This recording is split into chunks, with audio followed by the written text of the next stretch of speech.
For at least 2/5 of the Austrians, 42%, it is clear. The most beautiful time for me is the leisure time.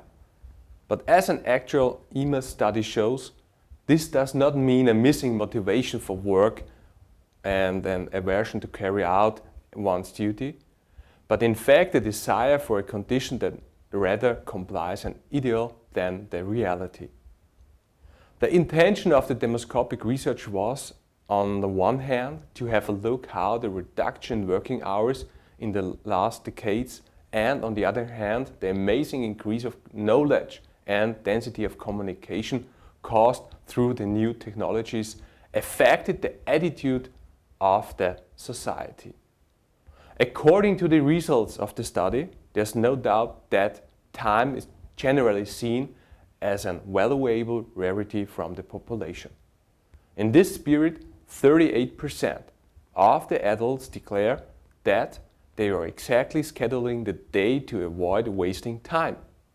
37% are often annoyed with people who are tardy. And for 36%, the day is always too short for the things they plan. Although only every 9th adult is always feeling haunted and by his own account actually never has time, it is obvious that a broad segment of the population would like to have a bigger amount of hours and minutes at their disposal. Only 10% of the Austrians are often bored and do not know how to use their time. The reactions are divided concerning the internet. 19% see this new medium explicitly as enrichment. But on the other hand, 16% accuse themselves for spending too much time for the internet. Also, the TV leads to displeasure, although not as strong. Anyhow, 14% of the Austrians often end watching TV with the feeling of, again, a wasted evening.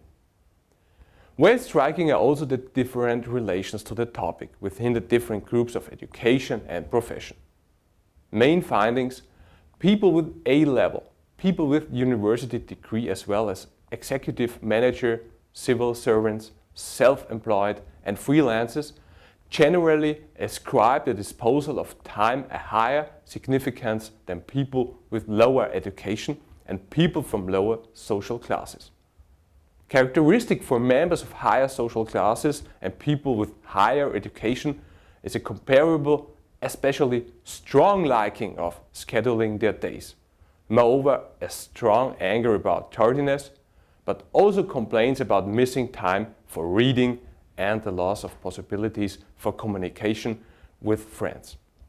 For example, 48% of the higher educated people tend to schedule their days, just 25% of people with poor education standards.